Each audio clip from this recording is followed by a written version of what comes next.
নমস্কাৰ বন্ধু বান্ধৱীসকল, মোৰ নাম ইকবাল হুছেইন। মই তোমালোকক আজিৰ ভিডিঅ'ত তোমালোকৰ হিষ্টৰীৰ অৰ্থাৎ ইতিহাসৰ চেপ্টাৰ নম্বৰ 3 তোমালোকৰ এই পাৰ্টৰ পৰা তোমালোকৰ 4 মাৰ্কৰ এটা আহিব আৰু এই 4 মাৰ্কৰ কোনটো আহিব তোমালোকক ইম্পৰ্টেণ্ট তোমালোকৰ এই পাৰ্টৰ কাৰণে আমি লৈ আহিছোঁ। যে 4 মাৰ্কৰ কাৰণে তোমালোক আহিব পাৰে ফুলুগুৰি দাৱা।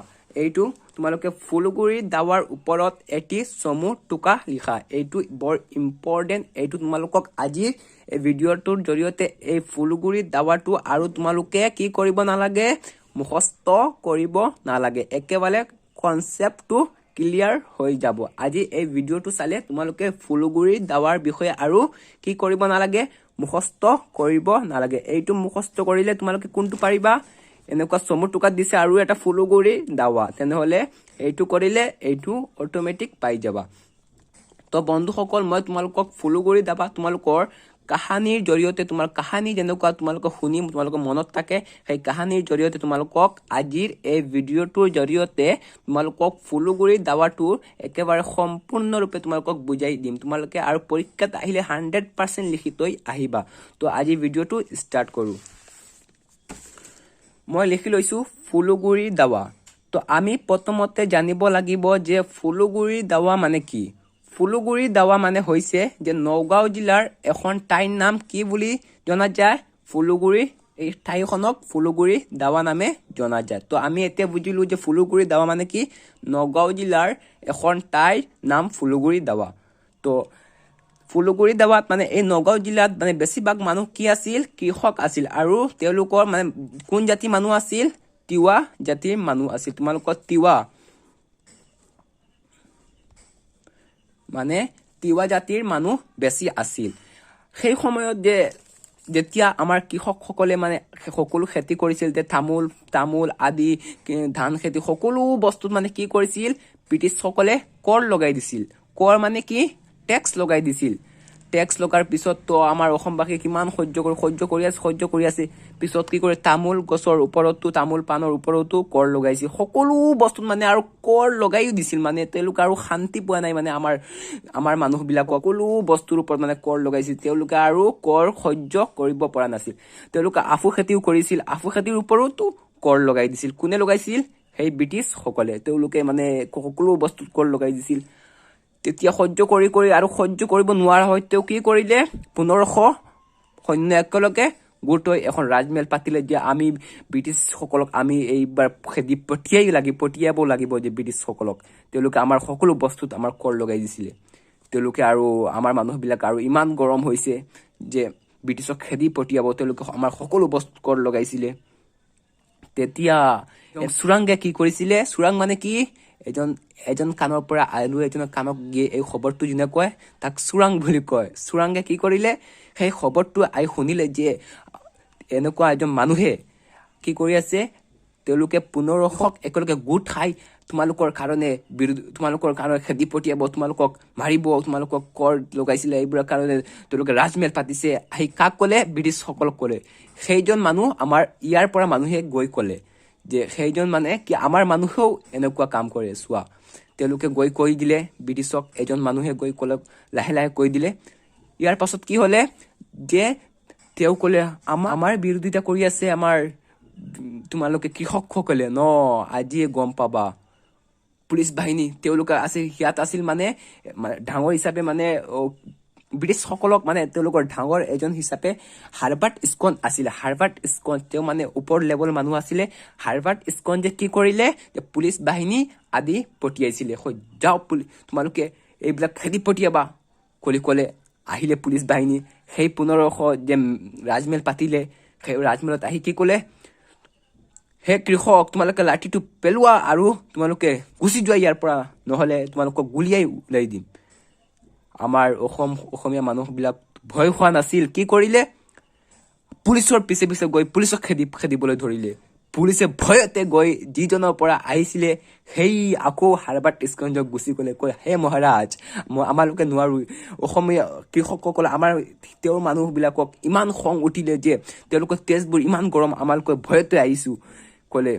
পিছত কি কৰে, হাৰ্বাৰ্ট স্কনজে কি কৰিলে, আমাৰ কাৰণে ইমান গৰম হৈছে নে, তেওঁলোক আমাৰ কাৰণে ইমান মাথাটো গৰম হৈছে, কি কি আৰু কি কৰো আৰু কি কৰিলে তেতিয়া হাৰ্বাৰ্ট স্কঞ্জৰ অলপ তলত এজন আছিল জিপি সিংগাৰ তোমাৰ সিংগাৰ বুলি এই গান গোৱা সিংগাৰ নহয় জিপি সিংগাৰ আছিল মানে তেওঁৰ মানে হাৰ্বাৰ্ট স্কঞ্জৰ অলপ মানে তলতীয়া আছিল যে তেওঁ হাৰ্বাৰ্ট স্কঞ্জে কি কৰিলে পিছত জিপি সিংগাৰক পঠিয়ালে যে জিপি সিংগাৰক ইমান সাহস আছে যে জিপি সিংগাৰ যাব আৰু গৈ গোটেইখিনিক মাৰি পেলাব খেদি পঠিয়াব এনেকুৱা ক'লে জিপি সিংগাৰে ক'লে তেওঁলোকে আমাৰ কাৰণে বিৰোধিতা কৰিব ৰ মই এতিয়া গৈ আছো কি কৰিব মই দেখো জিপি সিংগাৰ আহিলে আহি এনেকুৱা ক'লে যে তোমালোকে নিজৰ লাখুটি সকলো ইয়াত জমা দিয়া নহ'লে সকলোক মাৰি পেলোৱাম এনেকুৱা ধমকি দিলে তেতিয়া কোনেও লাঠিবোৰ জমা দিয়া নাই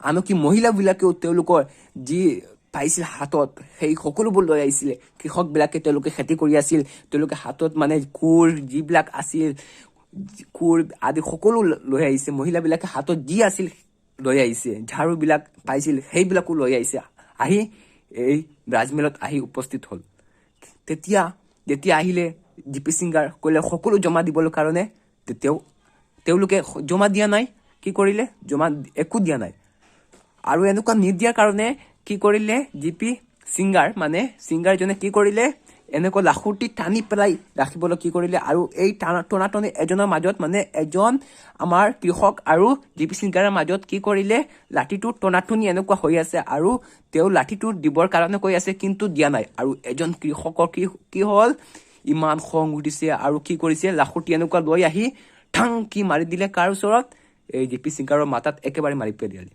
তো জিপি সিংগাৰ কি হ'ল মাটিত পৰি গ'ল শেষ জিপি সিংগাৰ আৰু শেষ একেবাৰে মাথা চাটা ফাটি একেবাৰে জিপি সিংগাৰ শেষ একেবাৰে তেতিয়া কি কৰিলে জিপি সিংগাৰক নি কলং নদীত পেলাইছিলে কলং নদীত যেতিয়া পেলাইছিলে তেতিয়া ব্ৰিটিছসকলক তেওঁক ক'লে যে 3 দিনৰ পিছত কেইদিনমান পিছত তেওঁলোকে শুনিলে যে জিপি সিংগাৰ আৰু লাশ নাই তেওঁলোকে কলং নদীত একেবাৰে ফুলি গৈ আছে তেতিয়া ভাবিলে যে তেতিয়া সেই মানুহজনে ব্ৰিটিছসকলে ভাবিলে যে আমালোকে আৰু নোৱাৰো অসমৰ কৃষকসকলৰ মানে অসমীয়াসকলৰ আৰু খং উঠিল আমালোকে শেষ কৰি পেলাব আৰু মই আৰু নোৱাৰো তেওঁলোকে কি কৰিলে গুচি গ'ল তেওঁলোকে আৰু শেষ মানে আৰু সকলো বস্তু কৰ লগা আৰু শেষ তেওঁলোকে ব্ৰিটিছসকলে ইমানেই কৰিছিল তো আজিৰ ভিডিঅ'ত তোমালোকে ইমানখিনি বুজিলেও তোমালোকৰ হৈ যাব যে মই তোমালোকক শ্বৰ্ট ফৰ্ম হিচাপে আজি বুজাই দিছো যে ফুলগুৰি দাৱা মানে কি তোমালোকে মই যিটো কাহানীৰ জৰিয়তে যেনেকুৱা কৈছো ঠিক সেইমতে তোমালোকে পৰীক্ষাত লিখি তৈ আহিলে কি কৰিব পাৰিবা মাৰ্কছটো পাই যাবা যে ফুলগুৰিৰ দাৱা মানে কি নগাঁও জিলাৰ এখন ঠাই কি নামে জনা যায় ফুলগুৰি দাৱা নামে জনা যায় আৰু কি কৰিছিল ব্ৰিটিছসকলে কি কৰিছিল সকলো বস্তুৰ ওপৰত কি লগাইছিল কৰ মানে কি টেক্স লগাই দিছিল মানে যি কৰিব মানে তেওঁক টেক্স দিব লাগিব সেনেকুৱা আফু খেতি তেওঁলোকে মানে কৃষকসকলে কি কৰিছিল বেছিভাগ আফু খেতি কৰিছিল সেই আফু খেতিকো কি কৰি দিছিলে বন্ধ কৰি দিছিলে কোনে বন্ধ কৰিছে সেই ব্ৰিটিছসকলে বন্ধ কৰি দিছিলে যে আফু খেতি আৰু কৰিব নালাগে ব্ৰিটিছসকলে তেওঁলোকে টকা পাব কিন্তু আমাৰ অসমীয়াসকল কি কৰে অসমৰ মানুহক কি কৰে যে আফু খেতি যিবিলাক আছে এইবিলাক কম দামত বিক্ৰী কৰি তেওঁলোকে পইচা পাই যায় আৰু ব্ৰিটিছসকলে দামত বিক্ৰী কৰে আৰু এইবিলাক নিবিকে সেইবিলাকে সেই হিচাপে